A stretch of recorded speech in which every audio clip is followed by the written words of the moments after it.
UPSC prelims के question को solve करने के लिए मैं आपके सामने लाया हूं कैजुअल वर्ड्स ट्रिक। ये प्लेन आईएएस की खुद की ट्रिक है, आप समझ लीजिए। देखिए 2025 का ये रैंडम सा क्वेश्चन आपके सामने है।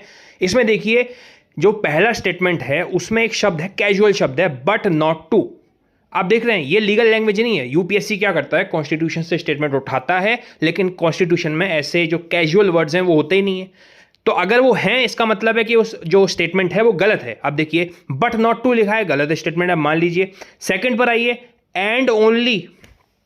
अब ये जो ट्रिक है ये मैं आपको इसलिए बता रहा हूं, पिछले 10 सालों में ऐसे शब्द आए हैं और स्टेटमेंट्स गलत हुए हैं। आप खुद जाकर देखिएगा क्वेश्चन को, जो नए बच्चे हैं वो देखिएगा। तो एंड ओनली आ गया सेकंड में, तो आप समझ लीजिए कि स्टेटमेंट जो है वो कैजुअल वर्ड्स आ गए, गलत है, ठीक है।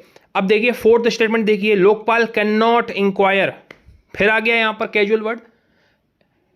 क्या कभी ऐसा लिखता है संविधान में कि फलाना चीज जो है वो कैन नॉट कर नहीं सकती? जैसे कि मान लीजिए कैग है, कैग पार्लियामेंट में वोट नहीं डाल सकता, ऐसा क्यों लिखेगा? हाँ डाल सकता होगा तो लिखेगा, लेकिन अगर कोई व्यक्ति काम नहीं कर रहा है वो तो क्यों लिखेगा? तो ये चौथा स्टेटमेंट भी गलत हो गया। लेकिन आप थर्ड स्टेटमेंट देखिएगा, एक भी शब्द कैजुअल नहीं है।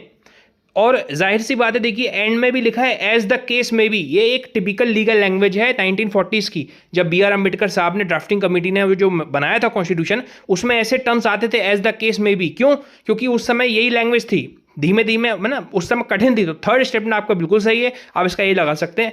लेकिन हाँ ये एंड में लगाइएगा बिल्कुल।